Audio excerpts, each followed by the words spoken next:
Say it again. Hey, can you hear me? Yes, we can hear you very well. Can you hear me? Yes. Can you hear me? Yes. Okay. No, I agree entirely with Brother Easy and Brother Percy, because they took words out of my mouth. When it comes to economy of South Africa, there's a problem with in terms of leadership, and to answer the question of how the African American can contribute. For me, it's the sector like economy, the sector like education, is the sector like land and cultural exchange. The reason why I'm saying that is recently, in terms of cultural exchange, I think it's a Maybank stable that is run by Rick Ross. He identify some of the South African talent that he decided that there's a role to play by African American in terms of taking that talent to abroad and in different sectors.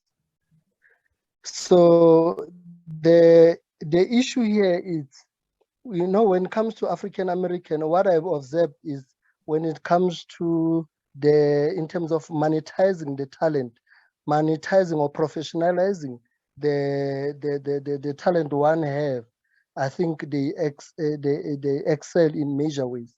So that's the contribution that I think they have, because the many issues in South Africa is more economic issues. When you check in terms of Section 25 of the Constitution, land reforms and stuff, it's all about economic issues.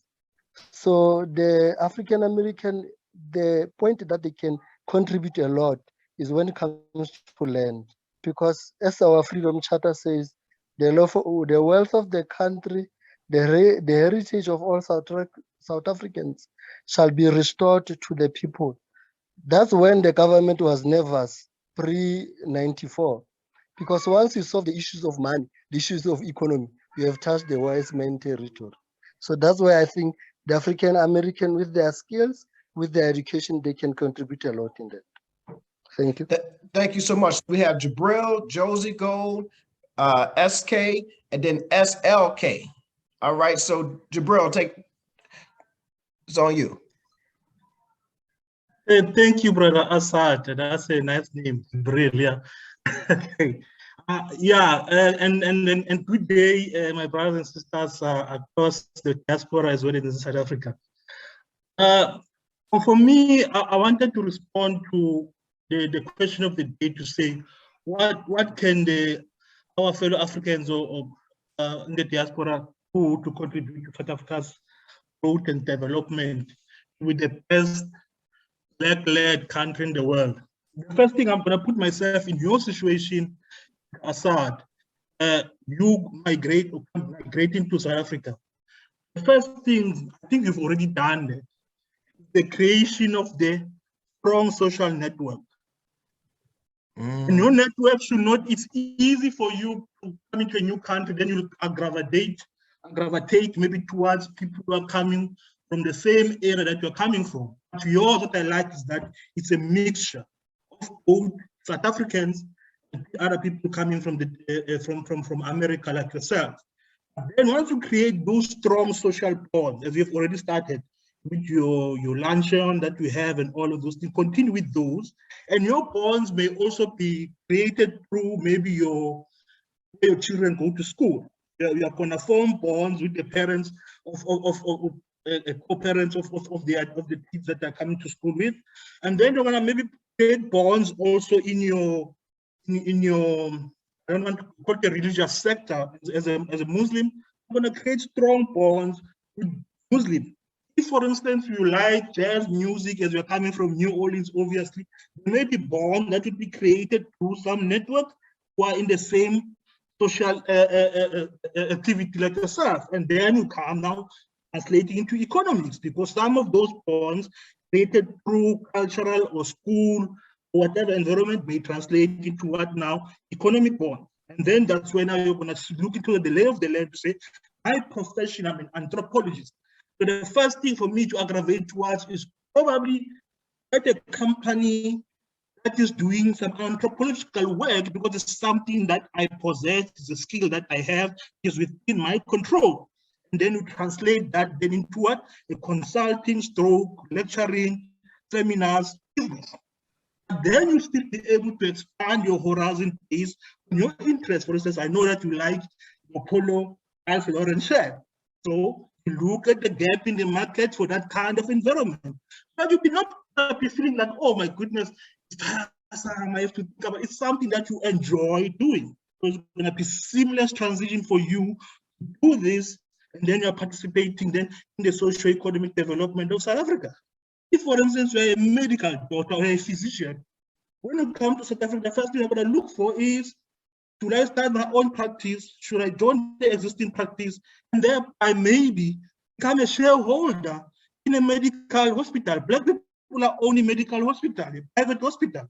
That's what you do. Gravitate towards the expertise in the field that you're expert on. If you are an expert in agriculture, agricultural scientist, that's where you're going to look at opportunities to say, I'm going to go there to farming, I'm going to teach black people who just had their land restored on how to farm and how to manage that, and maybe look at the whole value chain in terms of the agriculture to say, okay, going towards agro-business or agro-processing, that's where you go. If I can tell you some of the very, very tragic stories in South Africa where land, you find it a huge tea plantation, it was restored to the original owners. And then thereafter, you find that what has been strife, people fighting over that particular land and who's who. And then you find that that land lay fallow. Whereas when it was still owned or possessed by white people, it was productive land, having a lot of exporting that tea. I'm also going to make an example. You can Google the ZBC citrus farm. It was one of the biggest citrus farms in the world, exporting oranges to Europe, all over the world, having all the logistic infrastructure during the apartheid time. And then the land was given back to black people. Unfortunately, it had problems in terms of the management. And thereby now in terms of this output is still there, operational. But look what the investors in there, Russians. Russians have invested in the land that was restored to the original owners who are black people. So there's these kinds of opportunities that lie in there. And if you are having those strong networks, it's going to be able to give you direction on the lay of the land, understand the different grants that are available, partnership in South Africa. Don't go alone. If you go alone, unfortunately, you go fast but not go further. Try to establish those relationships, and then you bring in then your flair, your swag, your confidence. Because what Percy have rightfully said is that notwithstanding your circumstances as being the minority, having been oppressed and enslaved for 400 years, you've been able to achieve much more in terms of your psyche with yourself, and you do it with flair. Just bring that, because South Africans are generally timid because of their upbringing to say you must be humble, humiliated, all of those things. Sometimes it's suppressed their substance because they're not able to say their substance shown through their form, in terms of the shape, the way they package it. Look, we've got this good genre of music called amapiano. The way it's packaged throughout the world, in terms of the way they market it, it's still falling short. It will need someone who's widely be able to package it like what the Nigerians have been able to do with the Afrobeat music. There are those kinds of opportunities that you can tap on, as bringing yourselves, your confidence, your expertise that is within. Before then, you can go into different sectors. By the way, our real estate market is about 345 billion US dollars. It's huge. Annual is about 5.5 trillion rands. So you can look at your space, and we've discussed this before, looking at the city centers to say the development of those centers, because some people have left, and there's some young Jewish young men who are coming in to gentrify those places. There's opportunities not only for those Jewish young South Africans, but also for Black South Africans in conjunction with African Americans coming in. And then you redevelop those areas. I know I've spoken quite a mouthful, That's my 2-cent word or 2-penny word I can contribute now. Thank you. Thank you so much, Josie Gold. Let me put my seatbelt on because I know Josie Josie Gold when he come on. Josie, you dropping them gems. So let me make sure I'm ready. Go ahead, brother Josie. Hi. Greetings, brother Assad, and to everyone in the panel. Can you hear me? Yes, sir. We can hear you well. Yeah. Greetings to everyone. Look, for me personally, I grew up around a lot of Black businesses. Like, I know a lot of people who are in businesses who are Black and who are thriving and who have been thriving. I don't think that people are not supporting Black South Africans are not supporting each other necessarily, because a lot of the businesses that, let's say, family members have owned and I've owned were supported by Black people, by Black South Africans. So for me, that's not what I see. I think what Black people in this country need to also understand and be honest about is that in South Africa, unfortunately, competing with businesses that have been sometimes around for 100 years, 200 years, 30 years, and we've only really started getting into like business, into sectors that we were not able to participate in 94. So for the past 28 years, on the 27th of April, that's how long we've truly been able to come in and actually compete. So we actually catching up. But many of these industries, whether it be engineering, I know people who own engineering firms, architectural type of people like who own businesses in architecture, you name it, they own law firms, they own practices in medicine, with they own private practice, they're private practitioners in medicine. I know a lot of people in these sectors already that are already starting these businesses. So for me personally, I think that if anybody wants to come into South Africa, is an interest in South Africa, any of those businesses, find Black people who are already in those sectors, like the Black South Africans who are already doing, because they're there. Yeah, Black people who own their own engineering firms, who are in construction, who are doing all the things that IT, they own IT businesses. Collaborate with them, work with them, because they understand what they're up against. They understand the economy. They know the ins and outs of the South African economy. And I think that could be a good collaboration for me, because if you bring in those people, if let's say African Americans, anybody from the diaspora who's interested in South Africa would want to come in, if you could collaborate with them, I think you'd find great success with them, because they already understand South Africa, whether it be property development, if that's what your own thing is. Find the Black South Africans already doing that. And if you can, find an African American who's been here as well in South Africa, who knows the networks, who has networks, speak to them, sit down with them, find out how you could work with them, because those people are already here. We do have skillful people. I think let's just catch up, and of course, creating our own networks. I think we forget at times that South Africa was like shut out from the world, like completely isolated. So like we building. I think some people don't take that into consideration. I don't think Black South Africans don't want to support other Black South Africans. The reason why someone buys from ShopRite is for one reason and one reason only, is because ShopRite has always been there. Most Black people are not conscious. They're just buying out of necessity. Those businesses have been around. They trust those businesses. It's not necessarily because they're white. Some of these businesses, what people don't know in the townships, a lot of the Pick and Pays, some of the ShopRites, a lot of these businesses are Black-owned franchises. So they're Black people who are involved in these businesses as franchisees.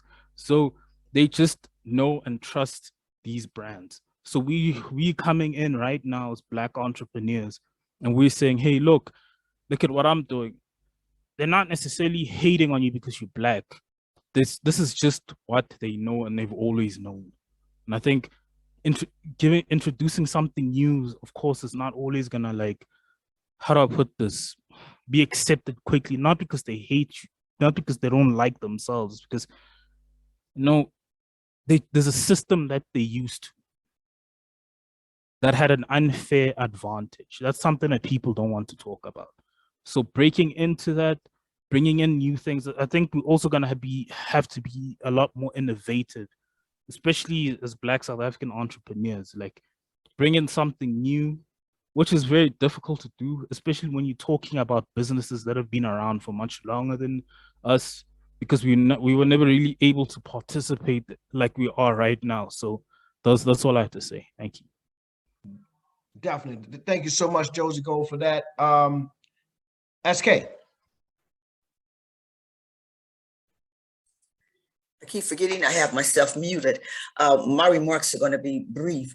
I will say this, I can't speak, of course, to the dynamics there in South Africa, but the comments that were made a little bit ago concerning Black businesses in America, the Black community in America, many of the individuals did stop shopping at Black businesses once segregation really took hold. And as a community nationally, we in Black America, we did begin to lose our businesses, of course, behind segregation, and the behavioral conduct could be categorized as Black people in America feeling to a large extent that the other guys or the white man's ice was colder than our ice. And then, and my family consists of a lot of entrepreneurs. They've had their businesses. My family is from Florida originally on all 8 sides.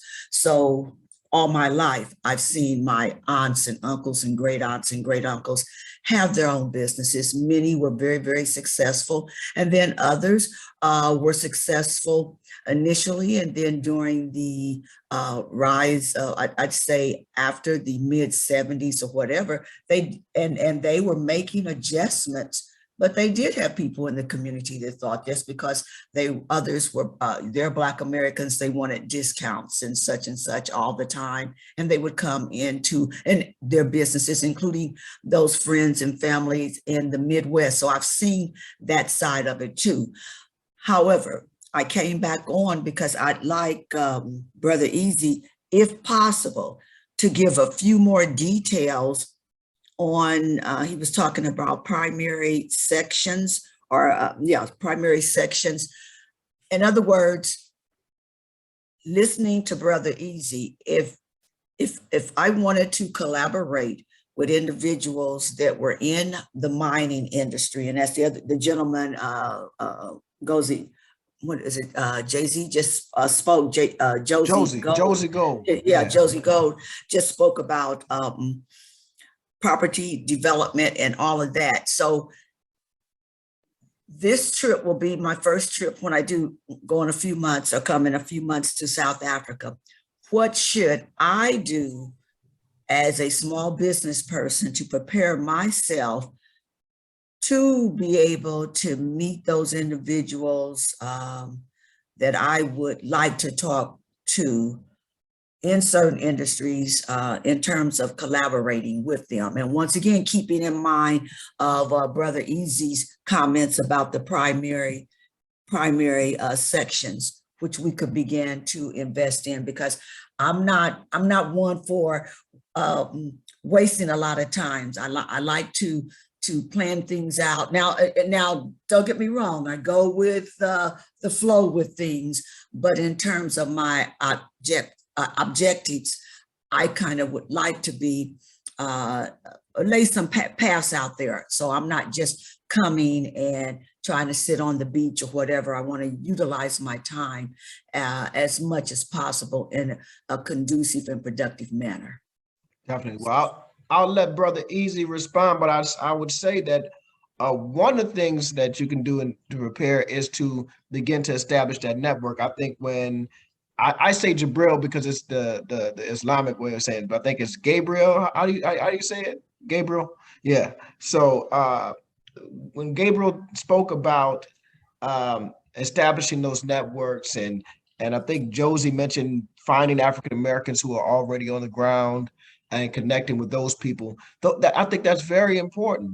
And just our story, Adrian and Asad's story, we're like, man, we need to make sure we have a network of people when we're in South Africa, because we're leaving an entire network behind, or we won't have them there. So it's important to have those people, not only to rely on for economics, to rely on for friendship and companionship and somebody to go out to eat with. All of this stuff is good. In fact, I think going out to eat and companionship leads to business. We know white folk go play golf with each other.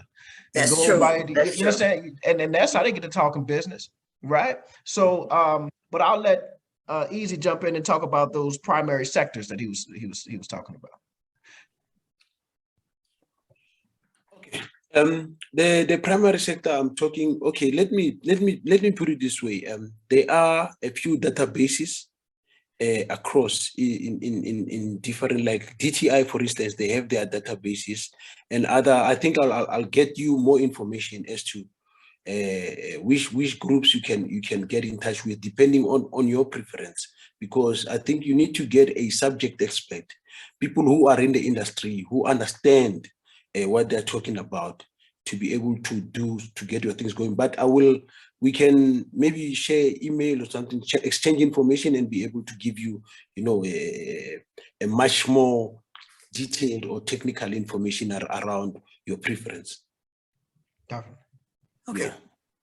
And very good. I'll send my email to you. Okay. you send it to him in the chat. Exactly. That's okay. Okay. Thank you. Thanks, SK. Greetings. Greetings, brother. How are you? I'm good, very well, thank you.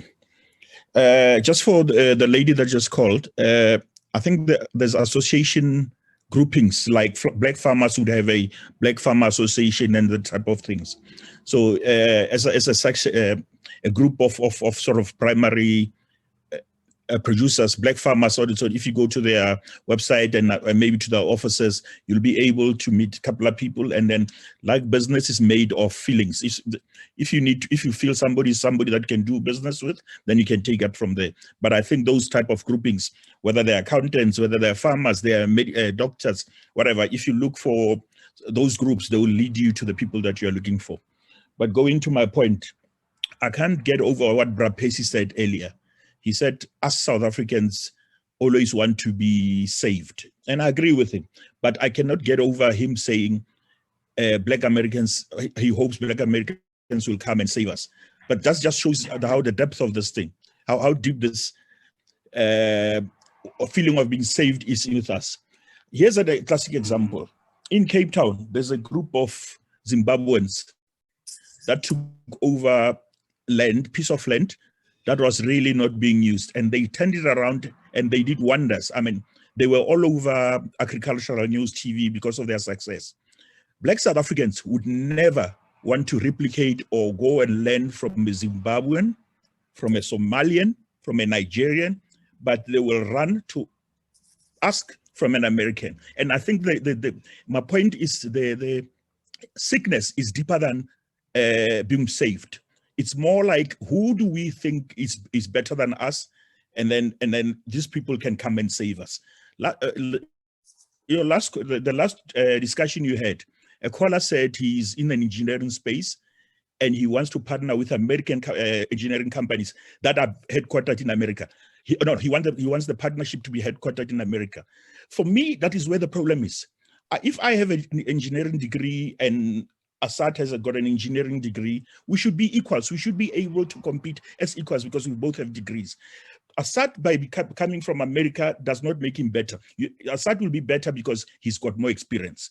If we can think, or we can see that Assad has got more experience, then by all means, Assad must be the senior partner. But we start from a position of thinking we are inferior, and that's the problem. And this is, South Africans will understand. If you are from Joburg, you see yourselves better than the guy from rural KZN. If you are a vendor, nobody looks at you. And that's where the problem is. My last point, just go to the last discussion, corrected some guys who were talking about brain skills, brain drain. And these were engineers again. And the two people, one of them was the one that wanted a partnership in America. Just go to a spot on. If we're complaining about Burkis or whites that left in 1994, South Africa is producing so many engineers, architects, whatever. What are they doing? It should be starting with us.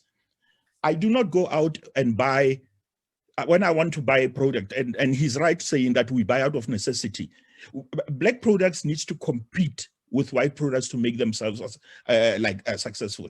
I make a concerted effort to buy black, but people think just because you are black, you need to be buying from black business. I run a business that is in that space, in wholesale and all that. We understand that when our product is there, for a person that does not understand, youngsters don't have the same affinity to blackness like we do as old people. I mean, I'm old. I was a graduate by 94, so I'm old. But youngsters don't have that sort of affinity to blackness like us. Your product, in terms of how it appears to people, should be attracting people, because us, we think I 100% old product, I'm better. When white people in this country leverage experiences and distribution capacity of experienced people, black people don't do that. When you talk to people that are doing the same thing, let's combine efforts to market our products, people look at you like as if you're crazy. But that's just how the world works. It is not about me owning 100%. Nigeria has got biggest opportunity to grow than us in South Africa. But Nigeria has got the same problem of I. Business out there is about collaboration. It's about how we expand things. So I think the Americans coming down here, or anybody coming here in South Africa, there's a lot of sort of experienced people that we can put our heads together and work with. Whether they are in medicine, there's a lot of people that need just a kick or a little push to be better at what they're doing. So come over here. I think the opportunities for you to grow. Thank you. Thank you so much. Let me see if I can get this Canilla. No. Was I near? Was I? Go ahead, brother Canilla. Am I near? Yeah, you said it right. Y'all got y'all gotta give me my props. Y'all, because every time my wife says something, Adrian really knows how to pronounce the South. I'm like, dang. So I studied that one for a long time. I was sitting here reading, going on my phone, seeing if I got that one right. Go ahead, brother. Yeah, no, thanks for this. I don't know if I can call it a meeting, but anyway, yeah, I might repeat what the guys have already shared. So on my side, I think I want to comment on the engineering aspect. I think what happens to most of us is that we are working in silos. So I'm not sure as a solution if maybe something like this exists. I think someone did mention that there's some black associations of various fields. I would like to have something like that within the engineering space, whereby we actually collaborate, not just in terms of business opportunities, but also sharing like research, research questions and things like that. Because as a country, like if we are not networking, we sort of get cut out from the rest of the world. So we need to keep communicating with other people from the diaspora. Not to say that someone who resides in Germany is better than someone who's in South Africa, but we need to keep exchanging that information. So on my side, I think from this session, I would like to have like sort of an action that, we're discussing this, we're identifying this problem, and this is how we're going to move forward. We're going to share whatever associations that exist out there for, let's say, engineering or whatnot. And if they don't exist, how do we set up organizations like that, whereby we can be able to meet on a regular basis and share information? And also, I don't think just focusing on business is good enough. I think we need to be sort of developing a community that can contribute in various aspects. And once we do that, we would be able to, if you open up a business, you can actually feed off from that community. So as an example, if we create that community whereby we know we're looking at the youth that are fresh graduates, we track their progress in the professional world.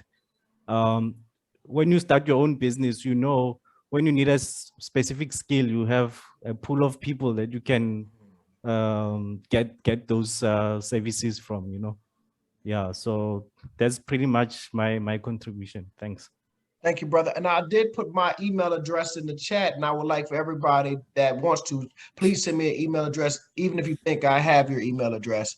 Just send me an email, and I'll put together something, and then I'll get with Brother Easy, because Brother Easy has been talking with me diligently about trying to formulate a group, and I think I'm ready, because we are on our way. So for those who don't know, we are on our way in June. The house is not only for sale, but we have an offer. So we leave next Saturday to go to the embassy. We are on our way. So now that I am kind of, as my wife has project, it wasn't me.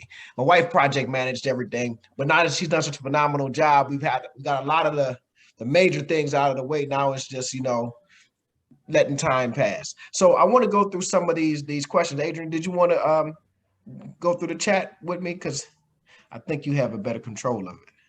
How far back do you want to go? Let's see. It was a few comments that I saw that I definitely wanted to touch upon. Okay, let me, I think this is, I don't want to butcher names. Is it Moder? Tulo? Is this the Moder that we met? Oh, no. Anyways, they say food security is very important. Also, SA has huge energy challenges. I was thinking of renewable energy opportunities. Yeah. Thank you for that. Let me go on. I think SA is in the right track. All people need to ease. This is sorry, Kinelwe. I think SA is on the right track. All people need to ease the pressure by increasing space and time. Education is a good cheat. Most people tend to be more conscious once they have ease day-to-day lives. It will be all right. Let's see. SLK came on and expressed that sentiment there. Let's see. Shirley, I think South Africa has come a long way and has achieved great strides. However, as Black people, we have dropped our standards, or perhaps we have not established a standard. I love to support Black-owned businesses. However, the service experience in some businesses does not measure up. I continue to support I've lost my space here, a Black-owned nail bar, even though 90% of the time I walk out dissatisfied and my feedback is not acknowledged. Perhaps as African Americans who want to invest in South Africa, consider this aspect and set a benchmark. I want to stop there, because ain't that the truth? This is a guy that I grew up with in my neighborhood around the corner. I know his mama, daddy, brother, and sister. He knows my mom. He opened up a Jamaica. His mom and dad are from Jamaica, but he is New Orleanian. But he opened up a Jamaican restaurant, and I was so excited to support this brother. And part of the problem is Ramadan. His restaurant closes at 8. For us to break fast it's around 7:30 that time. So I got there kind of late, but I'm just so excited. And this brother served me I was like, man, I don't know, fam. I want to give you all kind of good ratings, but I can't. But here's the thing. I'm going to go back. And I appreciate that Shirley said that she keeps going back. Because let me tell you this.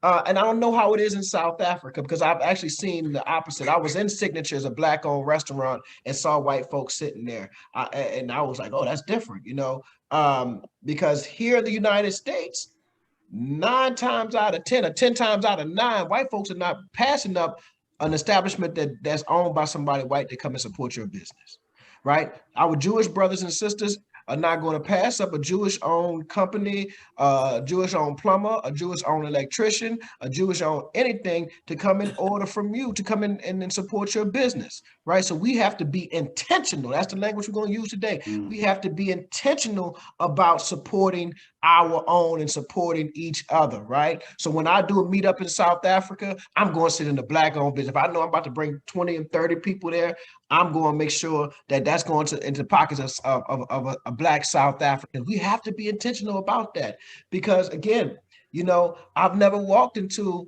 a Black-owned restaurant in New Orleans, right, that serves New Orleans cuisine and seen a whole bunch of white folks or a whole bunch of Asians, but I have walked into white-owned establishments or Asian-owned establishments and seen a whole bunch of black folk. It is baffling to me. It is the most curious thing. And then on top of that, here's what really bothers me, and I'm getting on my soapbox.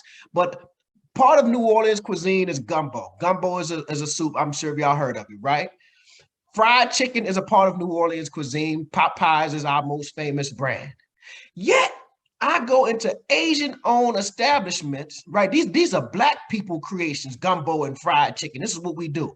I go into an Asian establishment, and there's black folk in line buying fried chicken and gumbo from Asians. Now, do you think an Asian would ever sit down in a Asian-owned, black-owned Asian restaurant, making egg foo young and honey duck or whatever it is, they would never go and support that business. Rarely would they, right? So it's just this most curious thing. We have to be intentional. I'm sorry, baby. Go ahead. You want to continue with? Inspire a standard of excellence which can attract people to Black-owned businesses. Oh. This view is purely based on some of my experiences. Let's see. Mandla, there's a list here. I imagine this is a list related to like opportunities for investment. So land, readiness, restoration, redivision, economy, entrepreneurship, skill development, education, technical skill and personal development, cultural exchange, art, dance, music, professionalize, monetize, or access to global markets. And Denzel, Africa will be home to close to 2 billion people and $6.7 trillion of combined consumer and business spending. African Americans have the opportunity for highly profitable investments while contributing to Africa's economic growth. Absolutely.